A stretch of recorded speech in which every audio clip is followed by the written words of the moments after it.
దక్షిణ భారతదేశం నుంచి 25 సంవత్సరాల పాటు బీజేపీ పార్టీకి సేవలందించి జాతీయ అధ్యక్షుడిగా నిలిచిన గొప్ప నాయకుడు వెంకయ్య నాయుడు అని హర్యానా మాజీ గవర్నర్ బండారు దత్తాత్రేయ కొనియాడారు. ఉదయగిరి నుంచి ఉపరాష్ట్రపతిగా ఎదిగారని వెంకయ్య నాయుడు జీవితం అందరికీ ఆదర్శనీయమన్నారు.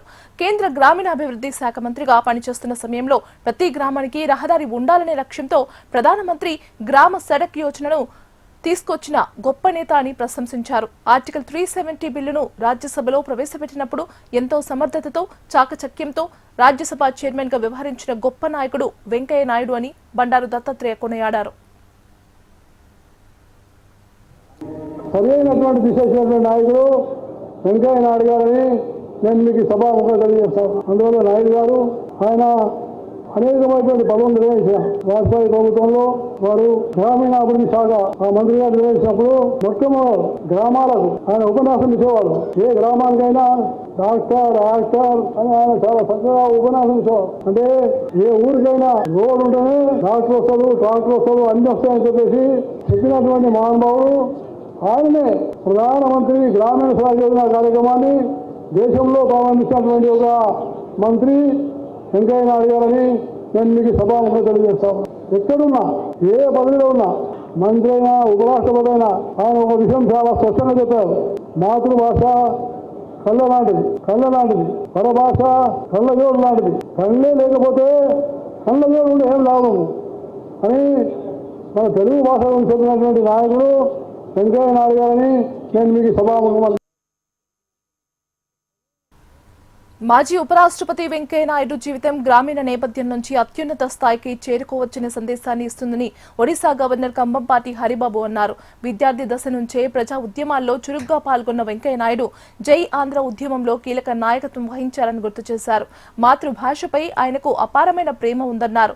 ఎమర్జెన్సీ కాలం తమకు గొప్ప పాఠం నేర్పిందని తెలిపారు. సిద్ధాంతాల కోసం పదవులను సైతం త్యాగం చేసిన నాయకుడు వెంకయ్య నాయుడు అని కొనియాడారు. రాజ్యసభ చైర్మన్ గా అన్ని భారతీయ భాషలకు ప్రాధాన్యం కల్పించారని చెప్పారు.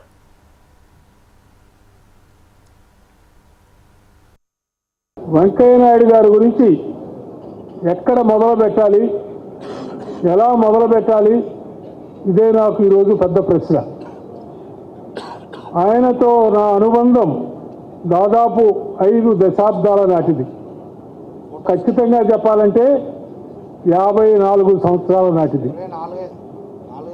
ఆయన ప్రజా జీవన ప్రయాణం వేగంగా విస్తరిస్తున్నటువంటి రోజుల నుంచే నేను ఆయనను అత్యంత సన్నిహితంగా గమనించే అవకాశం నాకు లభించింది.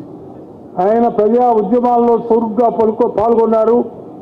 విద్యార్థి రాజకీయాలలో నెల్లూరు విఆర్ కాలేజీలో విద్యార్థి సంఘ అధ్యక్షుడిగా, ఆంధ్ర విశ్వవిద్యాలయం విద్యార్థి సంఘ అధ్యక్షుడిగా విద్యార్థి ఉద్యమాల్లో పనిచేస్తూ ఆ రోజు ముల్కీ నిబంధనలకు వ్యతిరేకంగా ప్రారంభించబడిన జయాంధ్ర ఉద్యమంలో రాష్ట్రమంతా పర్యటిస్తూ విద్యార్థులకు నాయకత్వం వహిస్తూ ముల్కీ నిబంధనలు రద్దు చేయాలనే నినాదంతో ప్రారంభమైన ఉద్యమం ప్రత్యేక ఆంధ్ర రాష్ట్రం కావాలని చెప్పి జయాంధ్ర ఉద్యమంగా 1972-73లో సాగినటువంటి ఉద్యమానికి వారు వహించిన నాయకత్వం అందరికీ గుర్తుంటుంది.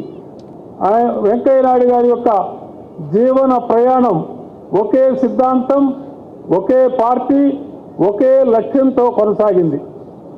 అధికారంలో ఉన్నా లేకపోయినా ప్రజాసేవే తన జీవిత ధ్యేయంగా భావిస్తూ విలువలతో కూడిన రాజకీయాలతో నడుస్తూ ఆయన తన రాజకీయ ప్రస్థానాన్ని కొనసాగించారు.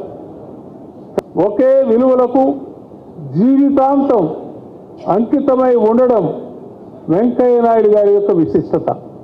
జీవితాంతం అంకితమై ఉండడం అది విశిష్టత. విశ్వవిఖ్యాత నట సార్వభౌముడు, ఉమ్మడి ఆంధ్రప్రదేశ్ మాజీ ముఖ్యమంత్రి నందమూరి తారక రామారావు గారు స్వయంగా తన ప్రభుత్వంలో చేరమని ఆహ్వానించినప్పటికీ తాను విశ్వసించిన సిద్ధాంతాన్ని విడిచిపెట్టలేనని వెంకయ్య నాయుడు గారు వినయపూర్వకంగా నిరాకరించారు. ఆర్టికల్ 370 రద్దు బిల్లు రాజ్యసభలో వచ్చినప్పుడు ఆయన నిర్వహించిన పాత్ర, అది వీగుతుందా అసలు సభ జరుగుతుందా, ఎంత గందరగోళం అవుతుంది అని ఒక భయాందోళన కలిగినటువంటి సమయంలో సమయస్ఫూర్తిగా వ్యవహరించి దక్షతతో వ్యవహరించి ఆర్టికల్ 370 బిల్లును అనువుగా రాజ్యసభలో తీర్మానం పాస్ అయ్యే విధంగా చేసినటువంటి కృషి వెంకయ్యనాయుడు గారిది ఒక ప్రత్యేకమైనటువంటి ప్రయత్నం.